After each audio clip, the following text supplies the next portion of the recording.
అటువంటి భస్మధారణ చెయ్యాలి అంటే ఏ భస్మ అంటే ఆ భస్మ ధరించడానికి శాస్త్రం అంగీకరించదు. తస్మాత్ శాస్త్రం ప్రమాణంతే కార్యాకార్య వ్యవస్థితం.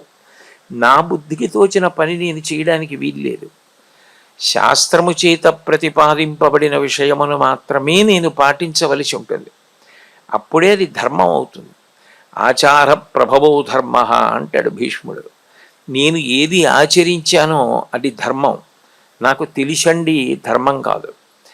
తెలిసున్నవి చాలా ఉండొచ్చు. నువ్వు ఎన్ని పాటించావో అదే ధర్మం. ఇహ సంతో నవాసంతి సతోవానానువర్తసే తదాహి విపరీతాతే బుద్ధిరాచారవర్జిత అని అడిగింది సీతమ్మ సుందరకాండలో. నీకెన్ని తెలుసని కాదు, నువ్వు ఎన్ని పాటించావన్నది ప్రధానం. నీకన్నీ తెలుసు రావణ, కానీ నువ్వు ఏవి పాటించవు. కాబట్టి నువ్వు రక్షింపబడవు. నీవు రాముడి చేతిలో వధింపబడతావు. కారణం రాముడు ఆచరిస్తాడు, నువ్వు ఆచరించవు. అక్కడ ప్రధాన వ్యత్యాసం ఉంది.